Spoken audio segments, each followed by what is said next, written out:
Hello everyone, welcome to my YouTube channel Eco Affair. Last video में हमने देखा कि इकोनॉमिक्स क्या है और स्कैरसिटी एंड चॉइस क्या होती है। अगर आपने वीडियो नहीं देखी है तो please watch it first for the better understanding. Now moving further, let's see what is the essence of economics. Essence of economics का बेसिक मतलब ये है कि what is the most important quality, या फिर हम कह सकते हैं कि एक बेसिक क्वालिटी जो इकोनॉमिक्स अपने साथ में होल्ड करती है। तो there are three main points. First one is scarcity of resources.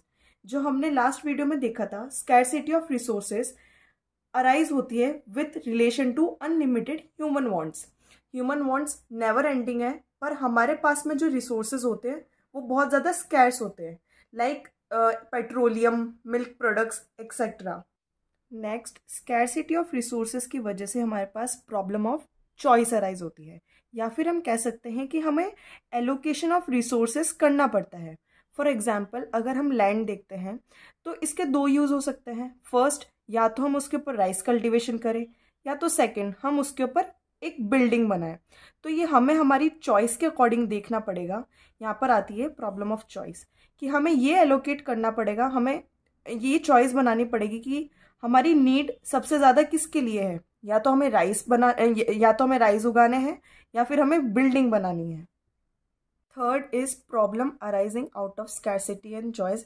This has been covered in this topic. Next topic is economics is a science. Science क्यों बोला गया है? क्योंकि इकोनॉमिक्स ह्यूमन बिहेवियर को स्टडी करती है, उसके ऊपर एक सिस्टमेटिक एक्सपेरिमेंटेशन करती है, और प्रॉपर ऑब्जर्वेशन के बाद में ये बता पाती है कि ह्यूमन बिहेवियर किस तरीके से मनी एलोकेट करता है, किस तरीके से वो अपने वांट्स को सेटिस्फाई करता है।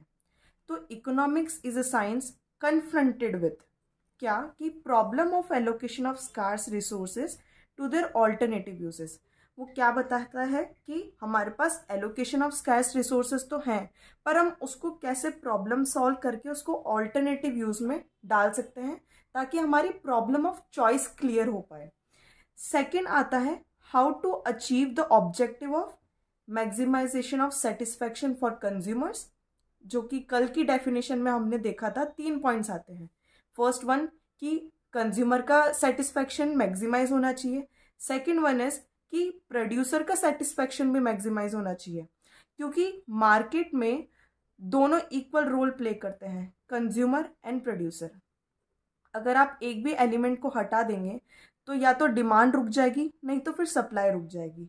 And third one is welfare of the society. हमें इसका भी ध्यान रखना पड़ता है, नहीं तो मार्केट पूरा कैपिटलिस्ट रोल प्ले करने लग जाता है, और जो poor section of the society है या फिर deprived section of the society है, उनके लिए कुछ भी रिसोर्सेस नहीं बच पाते हैं।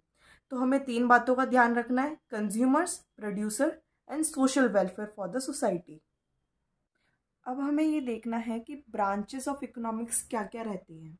तो first one is micro economics and second one is macro economics.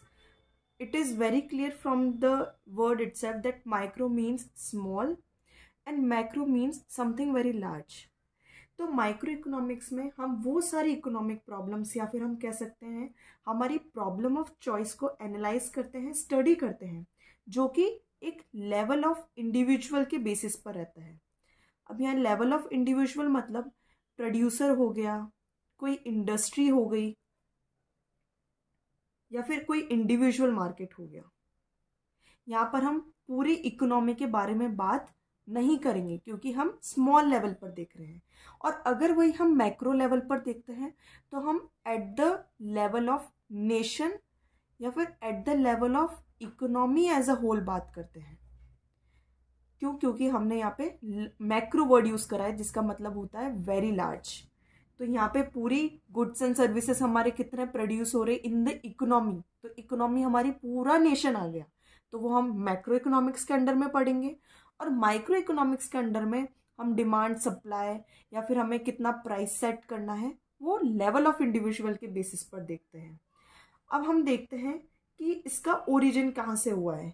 इन दोनों वर्ड्स का ओरिजिन ग्रीक से हुआ है, जिसमें माइक्रो का मीनिंग रहता है micros. Same applies, micros means small. And macro का ग्रीक वर्ड रहता है macros. Macros means large.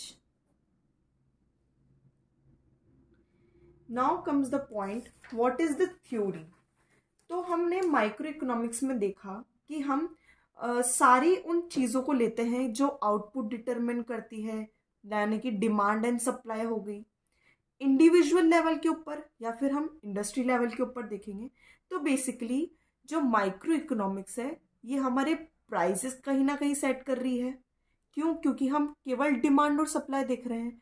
Let us assume अगर हमारी डिमांड ज़्यादा है और सप्लाई कम है तो मार्केट में क्या होगा, आपकी प्राइसेस सडनली बहुत ज़्यादा राइज होने लग जाएगी। या तो ये कंडीशन होगी, नहीं तो इसके जस्ट अपोजिट कंडीशन कि अगर हमारे डिमांड कम है और सप्लाई ज़्यादा है तो प्रोड्यूसर क्या करेगा, उसकी प्राइसेस बहुत ज़्यादा लो कर देगा ताकि उसका स्टॉक क्लियर होता जाए।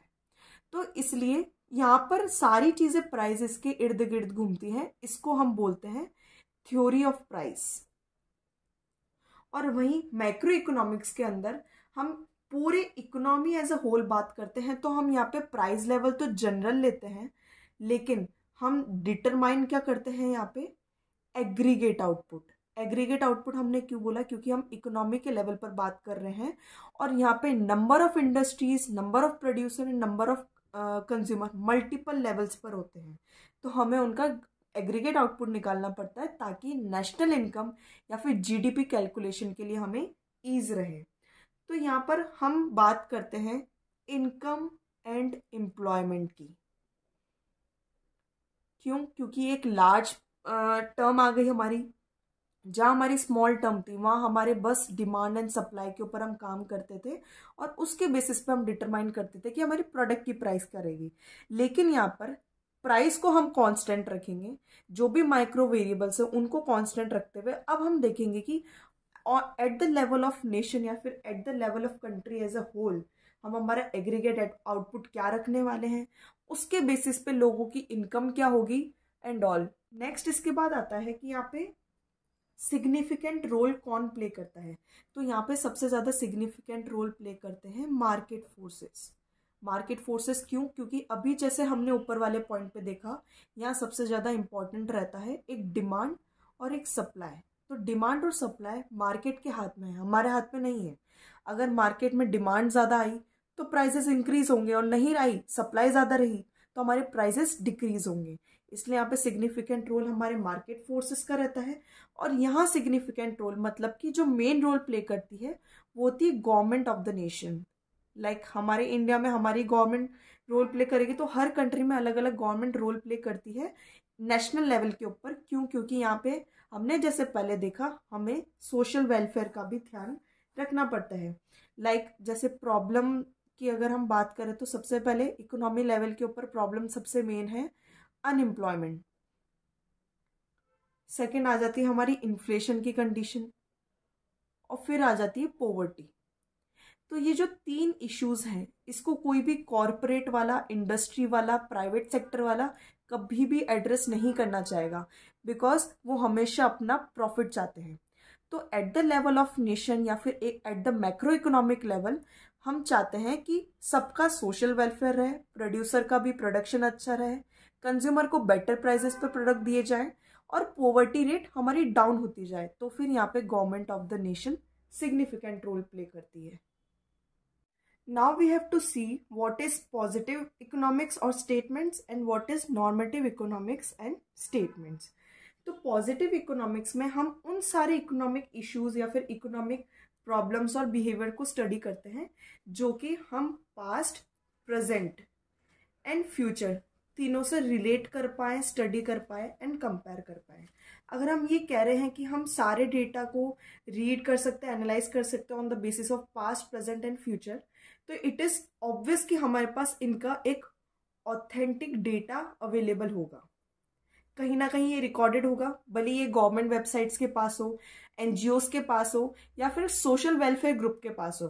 तो हमारे पास हमेशा इन तीन बेसिस पर हमारे पास डेटा रहेगा, तभी हम कंपेयर कर पाएंगे।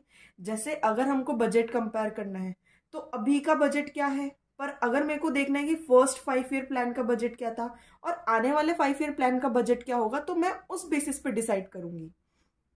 तो यहाँ पे हम देखेंगे कि जितने भी स्टेटमेंट्स हैं वो सारे फैक्ट्स एंड फिगर्स के बेसिस पर बनाए जाते हैं। तो यहाँ पे हम ये देख रहे हैं कि ये सारे हमारे पास जितना भी डेटा है उसका फैक्ट एंड फिगर वेरीफाइबल है। क्यों? क्योंकि ये सारी चीजें रिकॉर्डेड रहती है। कभी किसी चीज का अगर हमें रेफरेंस लेना हो तो ये सारी चीजें सारी वेबसाइट्स पे जिन्होंने भी पब्लिश करी है उनके पास रिकॉर्डेड रहेगी, तो हम वहां से उन चीजों को वेरीफाई कर सकते हैं। तो यहाँ से एक पॉइंट ये क्लियर होता है कि it is verifiable for truth. अगर एक बार कोई स्टेटमेंट रिलीज हो जाती है तो आप उससे डिनाई नहीं कर सकते हो। For example 22% of population in India is absolutely poor. अगर मैंने ये स्टेटमेंट निकाली विद द एक्यूरेट डेटा तो मुझे ये प्रूव करना पड़ेगा टू द मीडिया, या फिर जो भी लोग अगर मेरे से क्वेश्चन करते हैं तो मुझे ये वेरीफाइबल फॉर ट्रूथ दिखाना पड़ेगा कि मैंने किस बेसिस पर 22% पर अपनी पॉपुलेशन को पुअर बताया है। फिर हमारे पास ये आता है कि यहाँ पर हम कोई भी वैल्यू जजमेंट या हमारा ओपिनियन नहीं देते हैं। क्यों? क्योंकि हम यहाँ पर डायरेक्ट डेटा के बेसिस पे बात कर रहे हैं, जो है वो है एग्जैक्ट। इसलिए हम यहाँ पे कह सकते हैं कि जो पॉजिटिव स्टेटमेंट्स होते हैं या फिर जो पॉजिटिव इकोनॉमिक्स के स्टेटमेंट होते हैं वो किसके ऊपर बेस्ड होते हैं? व्हाट वाज, जो कि पास्ट कंडीशन हो गई, व्हाट इज, जो कि अभी प्रेजेंट की कंडीशन हो गई, एंड व्हाट वुड बी, क्या हो सकता है, जो कि ये फ्यूचर की कंडीशन हो गई। अगर हम हमारे स्टेटमेंट में ये बोल दें कि व्हाट शुड बी, तो ये किसकी कंडीशन बन जाएगी? ये बन जाएगी हमारी, या फिर हम कह सकते हैं व्हाट शुड बी की जगह व्हाट ऑट टू बी। तो ये कंडीशन हमारी बन जाएगी नॉर्मेटिव इकोनॉमिक्स की, जहां पे हमने ऑट टू बी बोल दिया कि क्या होना चाहिए, क्या नहीं होना चाहिए, कैसे कैसे हमारी पॉलिसीज हो सकती है, क्या नहीं हो सकती है। मतलब एक ऐसा पॉइंट जो कि डिबेट का फॉर्म क्रिएट कर सकता है, वो सारी चीजें हमारी नॉर्मेटिव इकोनॉमिक्स के अंदर में आएगी। तो नॉर्मेटिव इकोनॉमिक्स क्या हो गया? एक ऐसा इकोनॉमिक्स जो इकोनॉमिक इश्यूज के बारे में या इकोनॉमिक प्रॉब्लम्स के बारे में ओपिनियंस के थ्रू डील करता है। यहाँ पर हमारे पास कोई रिलायबल फैक्ट एंड फिगर नहीं होते हैं। फॉर एग्जाम्पल अगर मैंने बोला कि MNREGA will one day bring an end to the problem of unemployment, ठीक है, सबको पता है मनरेगा एक इकोनॉमिक पॉलिसी है जो कि गवर्नमेंट के द्वारा बनाई गई है ताकि जो भी अनएम्प्लॉयड पर्सन है उनको 100 डे का अश्योर्ड एम्प्लॉयमेंट मिल पाए। ये सबको पता है कि इन अनएम्प्लॉयमेंट को क्योर करने के लिए है। लेकिन मैं यहाँ पे बस अपना एक व्यू दे रही हूँ कि एक टाइम आएगा कंट्री में जब इस बेसिस पर हमारा अनएम्प्लॉयमेंट की प्रॉब्लम एकदम बंद हो जाएगी। पर क्या मेरे पास कोई रिलायबल डेटा है? क्या मैंने यहाँ पे कुछ सपोर्ट डाला है? कोई फैक्ट एंड फाइल लगाई है? नहीं। इसलिए इसको हम कहते हैं कि यहाँ पे हमने क्या बताया? अपना ओपिनियन बताया है कि क्या होना चाहिए या क्या हो सकता है। तो इस बेसिस पर ये कंट्रोवर्सीज या डिबेट का एक इशू बन जाता है। फिर यहाँ पे ये पॉइंट आती है कि ये वेरीफाइबल फॉर ट्रूथ नहीं है। क्यों नहीं है? क्योंकि यहाँ पर हमारे पास कोई हमने वेरीफाइबल डेटा दिया नहीं। आज को मैंने ये लाइन तो बोल दी, पर कल को अगर मेरे से कोई क्वेश्चनिंग करेगा तो मैं बोल दूंगी it was just my opinion या फिर वैल्यूएबल जजमेंट। तो ये एक डिबेट का फॉर्म ले लेती है। वेरीफाइबल फॉर जो ट्रुथ रहेंगे वो होते हैं पॉजिटिव स्टेटमेंट्स, जो वेरीफाइबल ट्रुथ फॉर ट्रुथ नहीं रहते वो होते हैं हमारे नॉर्मेटिव स्टेटमेंट्स। दूसरी बात, ये जो स्टेटमेंट्स होते हैं वो इकोनॉमिक प्रॉब्लम्स के जो सोल्यूशन देते हैं वो क्या रिफ्लेक्ट करते हैं? What ought to be. और यहाँ पर ये बताएंगे what was, what is and what would be. मतलब कि पास्ट प्रेजेंट फ्यूचर सबकी बातें कर ली इन्होंने with proper data, with proper verifiable for truth and facts and figures. लेकिन नॉर्मेटिव इकोनॉमिक्स में हमारे पास कोई भी फैक्ट एंड फिगर नहीं रहता है। जैसे कि बुक में ये टेबल दी गई है, ये सारे पॉइंट्स इन सारी चीज़ों पर कवर हो चुके हैं। तो पॉजिटिव स्टेटमेंट की पहले डेफिनेशन लिखनी है, फिर पॉजिटिव स्टेटमेंट्स की क्या क्या कैरेक्टरिस्टिक्स रहते हैं, जैसे कि हमारी जो इकोनॉमिक बिहेवियर है या जो प्रॉब्लम्स है वो किस बेसिस पर स्टडी करी जाती है। हमारे पास इसका सारा फैक्ट एंड फिगर रहता है। ये वेरीफाइबल फॉर ट्रूथ है। क्यों? क्योंकि ब्रैकेट में दिया गया है कि हमारे पास फैक्ट एंड फिगर है। फोर्थ वन इज कि यहाँ पे कोई भी वैल्यूएबल जजमेंट हमारी नहीं रहेगी और ये कोई डिबेट का मैटर नहीं बन सकता है। वहीं पर नॉर्मेटिव इकोनॉमिक्स की डेफिनेशन दी गई है, एग्जाम्पल्स दिए गए हैं जो मैंने अभी आपको बताया मनरेगा के बारे में। And the last one is the difference between positive economics and normative economics. It is always suggestable, अगर डिफरेंस क्रिएट करने का क्वेश्चन आता है या if they ask what is the difference between positive and normative economics, you have to write in the tabular format. 5 marks के करीब का कुछ क्वेश्चन बनेगा, तो you can write each and every point in the bulletin points, so it will become easier for you to write.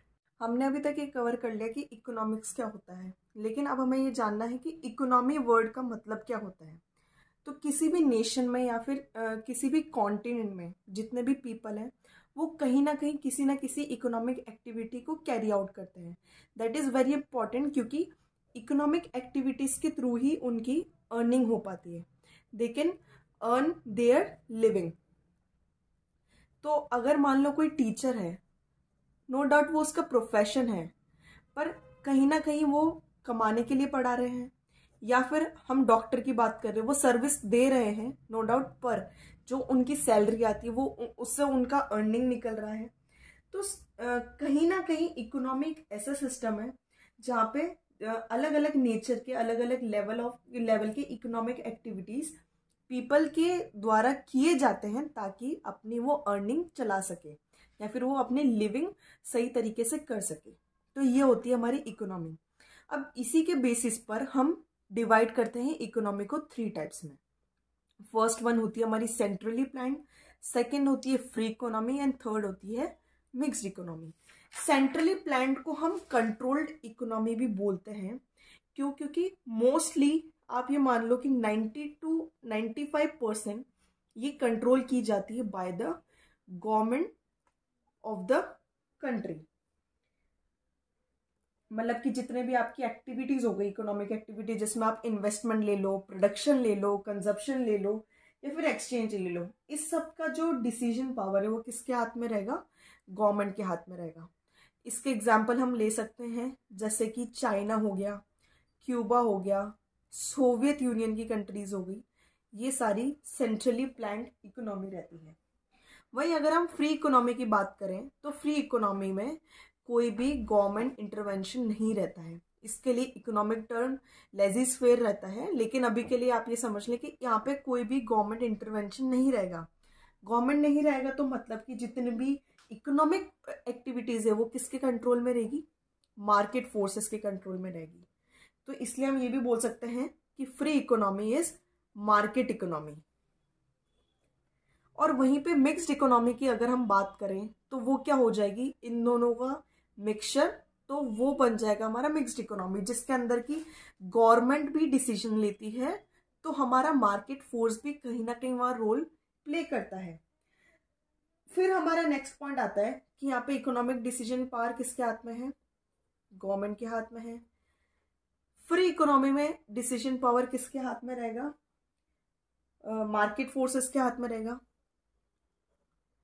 यहाँ पर economic decision both, यानी कि मार्केट फोर्सेस भी डिसाइड करते हैं तो गवर्नमेंट ऑफ द कंट्री भी डिसाइड करेगी। अगर अब हम मोटिव की बात करें तो सीधा पता लग रहा है जहां गवर्नमेंट आ गई तो वहां प्रॉफिट का मोटिव नहीं रहता है। वो मोटिव क्या रहेगा? सोशल वेलफेयर, ताकि सबको साथ में लेकर चला जा सके। लेकिन जहां फ्री इकोनॉमी है वहां गवर्नमेंट का रोल है नहीं, तो प्रोड्यूसर अपनी मनचाही चीजें प्रोड्यूस करेंगे, कितने भी दाम पे वो बेच सकते हैं, उनके ऊपर कोई रिस्ट्रिक्शंस नहीं है। तो यहाँ पर उनका मोटिव क्या रह गया? प्रॉफिट मैक्सिमाइजेशन, की ज्यादा से ज्यादा उनकी सेल और ज्यादा से ज्यादा उनका प्रॉफिट हो पाए। और रही बात मिक्स्ड इकोनॉमी की, तो यहाँ पे दोनों मोटिव रहते हैं। हमें सोशल वेलफेयर भी करवाना होता है, प्लस जो प्रोड्यूसर है, इंडस्ट्रियलिस्ट है, उन सबको प्रॉफिट भी लेना होता है। यहाँ पर हम अगर बोले कंज्यूमर पॉइंट ऑफ व्यू से, अभी हमने गवर्नमेंट देख लिया, प्रोड्यूसर देख लिया, अब कंज्यूमर पॉइंट ऑफ व्यू से देखते हैं कि कौन से इकोनॉमी में कितना ज्यादा सॉवरेन है कंज्यूमर, यानी कि कितनी ज्यादा उसके अंदर डिसीजन पावर है, डिसीजन अथॉरिटी है खुद का कंजप्शन लेवल डिसाइड करने की। तो यहाँ पे कंज्यूमर सॉवरेन नहीं होता है। फ्री इकोनॉमी में कंज्यूमर इज सॉवरेन, मतलब वो अपने चॉइस के अकॉर्डिंग वो अपना गुड खरीद सकता है। इस इकोनॉमी में भी कंज्यूमर सॉवरेन है, मिक्स्ड इकोनॉमी में। लेकिन अगर हम बात करें कि जो पुअर सेक्शंस हैं या फिर हम बीपीएल कैटेगरी लेते हैं जो बिलो पॉवर्टी लाइन है, उसके लिए गवर्नमेंट क्या करती है, पीडीएस डिस्ट्रीब्यूशन करती है। हमारी इकोनॉमी में एक पीडीएस डिस्ट्रीब्यूशन रहता है जिसके अंदर जो पुअर सेक्शंस है जिनकी अर्निंग इतनी रिलायबल नहीं है कि वो अपना लिविंग निकाल सके, उनके लिए एक पीडीएस डिस्ट्रीब्यूशन रहता है ताकि उनको असेंशियल गुड्स की सप्लाई टाइम टू टाइम मिलती रहे। अब अगर हम यहाँ रिसोर्सेस की बात करें तो सेंट्रली प्लान्ड इकोनॉमी में सारे रिसोर्सेस कंट्रोल्ड रहते हैं, किसके हाथ में, गवर्नमेंट के हाथ में। और अगर हम यहाँ पर देखें तो यहाँ सारे रिसोर्सेस ओन्ड रहते हैं खुद के हाथ में, क्योंकि यहाँ पे कोई भी गवर्नमेंट नहीं है, सारे मार्केट फोर्सेस हैं। और मार्केट इतना लार्ज रहता है कि आप यहाँ पे रूल करना इज लाइक आप पता नहीं लगा सकते यहाँ का किंग कौन है, एक किंग कौन है, क्योंकि नंबर ऑफ इंडस्ट्रीज हैं, नंबर ऑफ मार्केट है, नंबर ऑफ कंज्यूमर्स भी ज़्यादा हैं। और अगर हम मिक्स्ड इकोनॉमी की बात करते हैं तो यहाँ पे रिसोर्सेस पीपल के पास भी रहते हैं और गवर्नमेंट के पास में भी रहते हैं। यहाँ पे कंज्यूमर सॉवरेन है, वो अपने हाथ में कंट्रोल ले सकता है, प्लस गवर्नमेंट भी अपने हाथ में कंट्रोल रखती है। मतलब यहाँ पे हम कह सकते हैं कि अगर प्राइसेस मार्केट कंट्रोल कर रहा है तो कहीं ना कहीं गवर्नमेंट इसके बीच में इंटरवेन कर सकती है। वो उन प्राइसेस को कंट्रोल कर सकती है जो कि असेंशियल गुड्स के प्राइस हैं। रीजन बिहाइंड असेंशियल गुड्स हो गए जैसे कि फूड प्रोडक्ट्स हो गए, उनका प्राइस ज़्यादा राइज नहीं होने देना, ये किसका काम रहता है, गवर्नमेंट का काम रहता है। वो अपनी अलग अलग पॉलिसीज लगाएंगी, कैसे भी करके इन प्राइसेस को कंट्रोल करने की कोशिश करेंगी ताकि असेंशियल गुड्स सब तक पहुंच सके, किसी को ज़्यादा डिफिकल्टी ना आए। यानी कि हमें ज़्यादा से ज़्यादा इन्फ्लेशन की कंडीशन को कंट्रोल करके रखना पड़ता है। इसलिए मिक्स्ड इकोनॉमी एकदम स्मूथली चलती है। क्योंकि यहाँ पे सब लोगों का प्रॉपर ध्यान रखा जाता है। जो इंडस्ट्रियलिस्ट है वो भी अपना प्रोडक्शन निकालते हैं। अब हम बात करते हैं कि यहाँ डोमिनेट कौन करेगा। तो इस वाली इकोनॉमी में, मिक्स्ड इकोनॉमी में, दोनों इक्वल डोमिनेट करते हैं। पब्लिक भी करेगी प्लस प्राइवेट इंडस्ट्रीज जो हैं वो भी करेगी। पब्लिक में यहाँ गवर्नमेंट आ गई। इधर ओनली प्राइवेट डोमिनेट करेगी क्योंकि ये फ्री इकोनॉमी है या फिर हम कह सकते हैं कि मार्केट इकोनॉमी है। पर सेंट्रली प्लान्ड इकोनॉमी में केवल पब्लिक सेक्टर रूल करेगा या फिर हम कह सकते हैं डोमिनेट करेगा। तो हमने इस वाले चैप्टर में देखा कि इकोनॉमिक्स क्या होता है, उसके अलग अलग डेफिनेशंस क्या हैं, उस इकोनॉमिक्स के क्या क्या कंसेप्ट दिए गए हैं, और लास्ट में हमने देखा कि इकोनॉमी क्या होती है। Economy is a very large term जहाँ पे सारे इकोनॉमिक एक्टिविटीज़ को हम रीड आउट करते हैं और उसके 3 पार्ट्स। तो यहाँ पर ये चैप्टर एंड होता है। For the further videos keep watching my channel. अरे यार ओए! For more such videos of the further chapters, stay updated on my channel and please like, share and subscribe. And also for your better reach, you can join my Telegram channel. The link is in the description. Thank you.